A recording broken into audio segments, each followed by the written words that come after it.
I get a lot of questions about this from very concerned parents and even some adults. So I'm going to give you a coded message about this particular thing. So hang on. Hi, I'm Dr. Patty Barch. I'm a traditional naturopath, founder and owner of Naturally Unbridled Wellness and naturallyunbridled.com, where we focus on wellness solutions, not disease management. This is Down the Ridge with Dr. Patty, where I give you 7 to 10 minutes of holistic life and wellness information on my way to work. This is not medical advice. It's not even true. I made it all up. Just listen to the people that you put in charge of your body and in charge of your children. Okay, I got a little stuck back there because my husband was actually putting the ponies out, and normally I would have waved to him, but here I am talking to you, so I was like, oh, that's weird, I want to wave.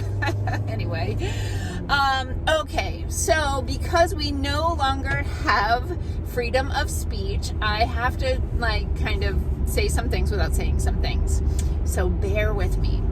Today's topic is related to 3 letters, and it's the first letter of the word horse, paper, virtue. Horse, paper, virtue, first letter, okay? So there is an SHOT that kids get, and there's 3 of them, by the way. There's 3. And they used to give them to 12-year-olds. And then it was 11-year-olds. And then it was 10-year-olds. And now it's 9 years old. They give this to these kids. And it's 3 of them. And until try not to swear. Until the really horrible one that came out a few years ago and is like a disaster. Until that collection came out, the horse paper virtue version was the one with the most reported problems and deaths, by the way, compared to all the fleshets that people get every year because they don't know and they don't listen to me talking and my fake stuff that I put on the internet. Anyway, that collection of 3 that they give to these kids, it drives me insane, and they require it for school. Okay, so let's talk about that a second. Sorry, I'm so sick of the winter. My nose just drips all the way down the ridge until my car warms up. So here's the crazy thing about requiring that for school. That particular virtue is sexually transmitted.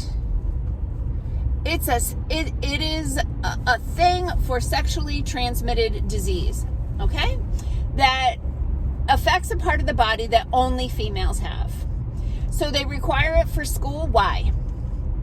What are the chances that this child could contract that virtue at school? I hope 0, right? I taught high school, so I know that it's not actually 0, and these things can happen. But let's be real.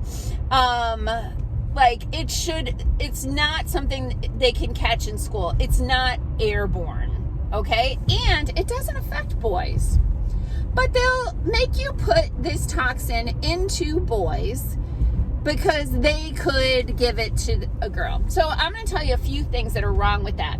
Besides the fact that there's a form of mercury in there that's not in any other virtue that's out there, okay?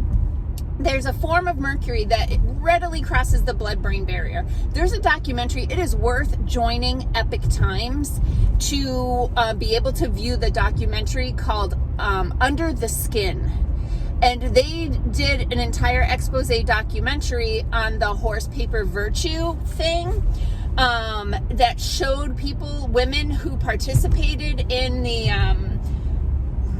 you can't even say it. I'm so tired of censoring. And I hope when November comes, we start making choices that give people the ability to say what they know or say what they think without having to speak in tongues, because I'm done. I'm over it.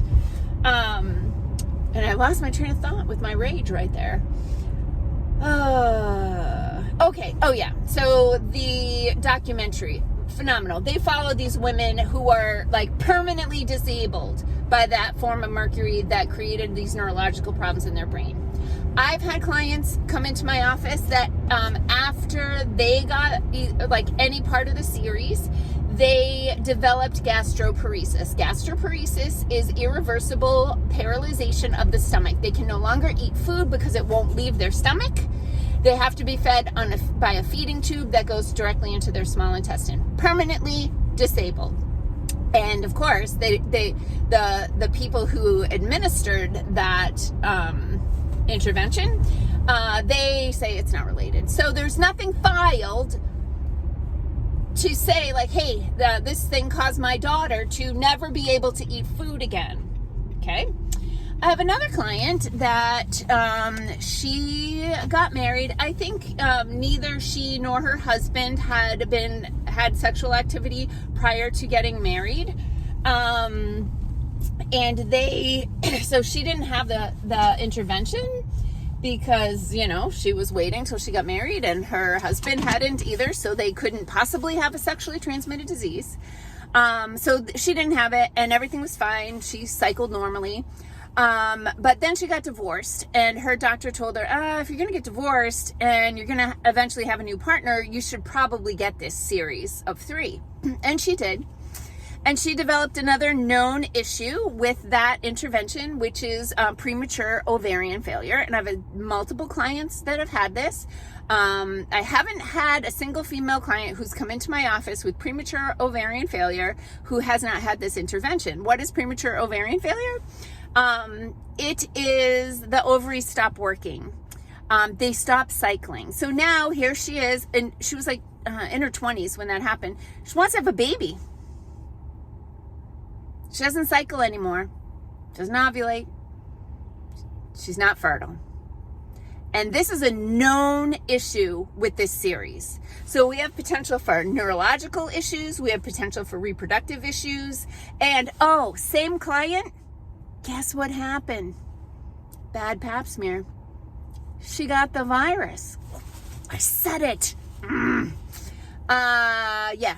So she got the series of 3, which stopped her from being able to reproduce. And then she got the infection. It didn't work. It doesn't work. It's a scam. And a lot of cases, not all of them, there's an issue, right? A lot of them can develop, or I won't say a lot, some of them can develop into cancer if the appropriate interventions aren't taken. That's a legitimate risk. But like any other pathogen that is in the V category, your body has mechanisms of dealing with that. It does not mean that if you catch that pathogen, you will automatically get cancer. There are certain strains that are more likely to lead to cancer. And years ago, when I was first met my husband, and the doctor tested for those strains, and it was negative. And I'm like, well, I've been with my husband for the rest of my life. Do I really need to go in every single year and have a test done to see if I have that thing going on? I don't know if that makes sense. For me, I don't think it's all that important. For you, it might be. All right. So, in summary, you should not just take the recommendations of the people who want to be in charge of your children and your body and just do everything that they say without looking deeper. Because in all reality, their education is very one-sided and they don't always even have the information. And they almost have a religious perspective on the things that they've been taught, to the point that they don't question them, or they're unwilling to see the evidence before them that this thing could be a problem, because God knows they couldn't sleep at night if they knew that they had done this to hundreds or thousands of little girls and boys. There are boys that have died from this as well. Okay. So today is Thursday. I technically have tomorrow off. I know, because I am speaking on Sunday at the Energy Workers Summit at Stony Creek in Alaska. And so because I have to go speak on Sunday, I actually took Friday off so I could just get some stuff done. And I have an idea for a video that's kind of an editorial.